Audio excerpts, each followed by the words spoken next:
O presidente da República decidiu se encontrar com o presidente da Câmara dos Deputados, Arthur Lira, e também do Senado Federal, Rodrigo Pacheco, na próxima semana. Essa definição aconteceu após uma reunião emergencial com os principais nomes da área política em um almoço que aconteceu no dia de hoje. Nessa reunião, Lula ouviu dos ministros e líderes do Congresso quais vetos o governo sairá derrotado. Ele também ouviu uma ponderação de que a crise com Lira é superestimada e Pacheco não é tão aliado do governo como faz parecer ser. Após o encontro, o líder do governo na Câmara, deputado José Guimarães, afirmou que é preciso ter sintonia com o presidente da Casa, Arthur Lira. Na semana passada, Lira ficou insatisfeito com o que classificou de interferência do governo na votação da Câmara, que manteve preso o deputado Chiquinho Brazão, acusado de ser um dos mandantes do assassinato da vereadora Marielle Franco em 2018. Vamos chamar o Cristiano Beraldo para trazer suas reflexões acerca dessa aproximação do presidente da República com o Congresso Nacional. Beraldo, seja muito bem-vindo, ótima noite a você. Esse encontro com líderes partidários e essa articulação para que Lula se reúna com os presidentes das casas acontece justamente dias antes daquela sessão que vai analisar os vetos presidenciais. E já trataram, inclusive, de quais vetos devem ser derrubados. O que está ao alcance de um presidente da República? Qual é o poder de convencimento dele? Isso passa por emendas parlamentares ou tem mais do que isso? Ser presidente da República no Brasil não está fácil não, Caniato. Boa noite a você, boa noite ao delegado Palumbo, ao Alan Gani e à nossa querida audiência, que nos prestigia todas as noites aqui nos Pingos nos Is. A gente tem falado aqui nessas últimas semanas sobre a desorganização institucional que existe no Brasil. Aquilo que caberia ao Poder Executivo, que é executar o orçamento, afinal de contas, quando um presidente é eleito, ele deveria, pelo menos, ter um projeto para o país. Para executar projetos é preciso dinheiro. Só que do orçamento gigantesco do Brasil, aquilo que sobra para efetivamente ser investido conforme o entendimento do presidente da República, é uma parcela bastante pequena. Dessa parcela, o Legislativo, quer dizer, o Congresso, através das emendas PIX, emenda orçamento secreto, isso e aquilo, ele passou a assumir um papel de executor do orçamento, que é uma aberração, até porque quando se pega dezenas de bilhões de reais que deveriam ser investidos em projetos relevantes, estruturais do Brasil, e você distribui isso no varejo de 513 deputados e 81 senadores, esse dinheiro, boa parte dele, acaba indo para projetos que ou não são prioritários, ou que vêm ali com alguma nuvem em relação à sua licitude, vai fazer praça aonde não precisa praça, emenda de um deputado de um estado que é gasto em outro, cidades no interior do Brasil que batem recorde de consultas médicas, porque o dinheiro das emendas vai bancar a consulta médica e aí vira um grande esquema. Número recorde mundial de dentes arrancados em municípios brasileiros. Por quê? Porque tem dinheiro de emenda parlamentar para arrancar dente. Entenderam como hoje o papel do executivo ele está bastante diminuído diante dessa autonomia do poder legislativo? E aí, para piorar essa salada institucional que o Brasil vive, ainda existe o poder judiciário que, na visão de muitos, ultrapassa os seus limites e tenta legislar. Já discutimos aqui, analisamos várias decisões ou discussões em cortes superiores no Brasil que mostram a vontade do judiciário de legislar. Então, essa confusão tirou força e bastante força do presidente da República. Hoje, Lula é um presidente com uma dinâmica completamente diferente daquela dinâmica que ele teve nos seus primeiros mandatos. E vai ter que se submeter à Câmara. A força de Arthur Lira é relevante, ele não vai poder passar por cima dela. Vai ter que baixar a temperatura e buscar um diálogo para ele tentar avançar de alguma forma. Pois é, novos tempos, novas dificuldades para o presidente da República. Vamos chamar também o delegado Palumbo, que conhece um pouco desse jogo, por uma razão muito simples. Além de comentarista aqui da Jovem Pan News, conhece bem a administração pública, é deputado federal eleito, vai trazer também suas impressões acerca dessa articulação que faz parte da política, né, delegado Palumbo? Seja bem-vindo, uma ótima noite a você. Esse encontro com líderes partidários acontece justamente dias antes daquela sessão que vai acontecer no Congresso Nacional para analisar os vetos presidenciais. O Congresso deve derrubar várias medidas, especialmente aquela que trata do principal dispositivo do projeto que proíbe as saidinhas de presos. Agora, é possível um presidente da República ter um poder de convencimento tão grande para conseguir reverter aquilo que os deputados pretendem fazer em uma sessão tão importante quanto aquela? Bom, uma boa noite, sempre um prazer participar desse programa de enorme audiência. Um abraço a todos vocês, o Alain, o Beraldo, a toda a nossa audiência. Olha, o Beraldo, ele é sempre perfeito nas suas colocações, né? O Congresso Nacional é guloso e funciona e trabalha de acordo com emendas. Eu já falei isso em vários programas aí da Jovem Pan, não é a direita e não é a esquerda que manda no país, e muito menos o chefe do executivo. Quem manda no país é o Centrão.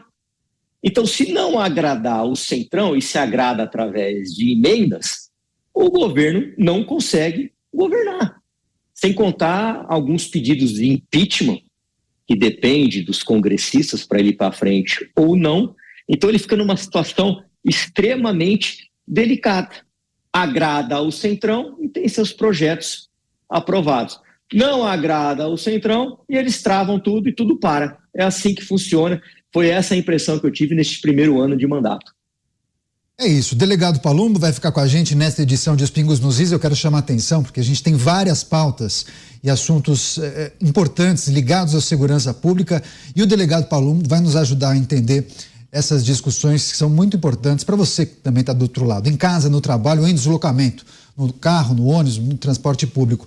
O Alan Gani está com a gente também, metade do caminho, né, Gani? Fez o programa 3 em 1, agora os Pingos nos Is também contribuindo com a nossa audiência, trazendo suas impressões e reflexões. A articulação do governo federal, reunião com líderes partidários e na próxima semana um encontro previsto entre o presidente da República, Arthur Lira, presidente da Câmara, e Rodrigo Pacheco, que é o presidente do Senado e do Congresso Nacional. Tem muitas pautas que interessam ao governo federal, né, Gani? E é importante a gente destacar que esse governo não mantém uma relação tão fluida assim com o Congresso. Não mantém, é um Congresso de maioria conservadora, o Palumbo pode confirmar isso melhor do que eu, e também esse protagonismo maior do Centrão. Aliás, esse protagonismo, ele vem desde Eduardo Cunha, quando o orçamento se tornou ali impositivo e começa cada vez mais o Congresso ter um controle maior sobre o orçamento. Depois veio aquilo que ficou conhecido como orçamento secreto, que era a tal das emendas do relator, empoderou ainda mais o Congresso, e isso continua, né? Só mudou de nome, isso continua com outro nome. Então, é um Congresso mais empoderado e, evidentemente, que o Poder Executivo vai ter dificuldades em derrubar esses vetos, principalmente aqueles vetos relacionados a pautas de costumes, como, por exemplo, a saidinha. Isso daí não tem como o governo perder. Agora, onde que o governo ele tem alguma chance de ganhar? São nas pautas econômicas, principalmente nas pautas econômicas que visam a um subsídio, um aumento de gasto, porque daí há uma convergência de interesses entre o Congresso Nacional e o Poder Executivo. Trocando em miúdos, pagou, levou, né? Se liberar a emenda, eu aprovo a pauta econômica, mas somente a pauta econômica. Relacionada à pauta de segurança, pautas de costume, o Poder Executivo não consegue passar mesmo liberando as emendas. Perfeito, eu vou retomar com o Cristiano Beraldo, só para a gente encaminhar para o final essa discussão que trata da relação entre Poder Executivo e Legislativo. Beraldo, há vários desafios para esse governo, especialmente olhando para 2024 e 2025, para pautas que a presidência, o governo federal, entende como fundamental, estratégico, para conseguir implementar aquilo que se chama de programa de governo. Muitos ainda duvidam, né? Esse governo não teria conseguido apresentar uma cara ou estabelecer objetivos claros do que é preciso percorrer. Mas diante do que está posto, você entende essa caminhada como muito difícil? Você acredita que será preciso cortar na própria carne, de certa maneira, para conseguir atingir alguns objetivos, Beraldo? Não, cortar picanha, lembra? Esse era o plano de governo, picanha e cerveja para todo mundo. O plano de governo resumia-se a isso. Aí o que tivemos? Primeira coisa, vamos acabar com esse negócio de responsabilidade fiscal. Vamos afastar o risco das pedaladas, que eles sabiam que viriam, dessas pedaladas poderem resultar em impeachment. Então já esculhambaram a responsabilidade fiscal.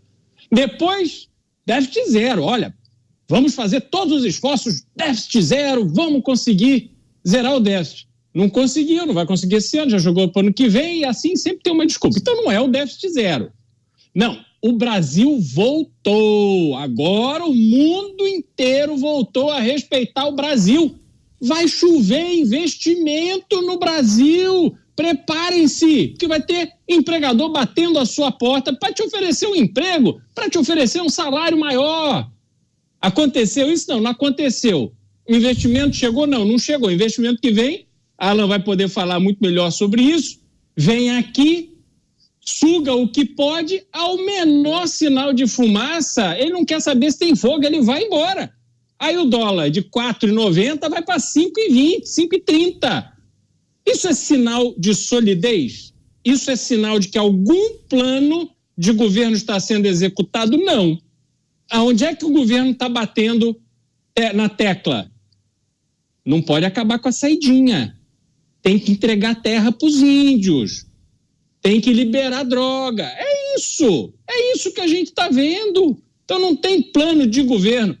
E o governo vai apostar nas pautas de costume e vai acender uma vela pedindo que a economia esteja numa situação minimamente positiva para viabilizar a reeleição do presidente em 2026. Esse é o projeto. Gani, já que o Beraldo mencionou aqueles pontos sensíveis, por qual razão você entende que essa atual administração não conseguiu atingir aqueles patamares mínimos de avaliação, inclusive nas pesquisas de opinião? Eu queria que você emendasse também no que tange aos objetivos fiscais. Porque... Veja... Pois não, por favor. Não, Caniato, veja, a melhora que é captada em alguns indicadores econômicos, ela não ocorreu substancialmente neste governo. Ela vinha ocorrendo em gestões anteriores. Então, a taxa de desemprego, que caiu de 14% e agora está em 7,8%, a grande queda na taxa de desemprego ocorreu no passado. Mas reverberou nessa administração. E aí transbordou nessa administração e aí, obviamente, político é esperto, ele pega a carona e fala, olha, a taxa de desemprego está em 7,5%, mas já voltou a subir. E aí tem um ponto. É uma melhora também apenas em indicadores, mas a população, ela não sente uma melhora real, concreta. É como se fosse uma melhora estatística, mas a estatística não está conversando com a realidade. E qual que é um problema que eu vejo, Caniato? O futuro é preocupante. Quando a gente pega a Bolsa de Valores, que é o melhor indicador que a gente tem de futuro, se a Bolsa está indo mal, está antecipando o futuro, está falando, opa, aquele futuro não é tão promissor, então vou vender as minhas ações. Quando a Bolsa está indo bem, está todo mundo apostando no país, comprando as ações, porque está acreditando que o futuro vai melhorar. Se você pegar a Bolsa, desde o pré-pandemia até agora, ela subiu um pouco menos de 7%. É ridículo. A Bolsa americana subiu 62%. Então por que não sobe? Por que está patinando? Porque está todo mundo muito pessimista, porque não há um plano econômico, não há projeto de país e principalmente pela parte fiscal, o governo extremamente gastador. Então é um ambiente muito ruim. O Beraldo falou corretamente de que, o investimento está indo embora. Se a gente pegar o investimento estrangeiro direto, tem caído. Se a gente pegar o investimento em capital produtivo, em ações, tem caído. O investidor estrangeiro, ele está se mandando. Por quê? Porque aqui não tem um plano econômico definido. O plano aqui é ficar discutindo, a gente fica discutindo assim, ou é 8 de janeiro, ou é emenda, ou é censura, não sei o quê, mas qual é o plano de país? Qual é o projeto de país? Não há projeto de país, né? Esse que é o problema, como se o Brasil estivesse à deriva. E aí, é claro que isso vai ser captado pela realidade econômica.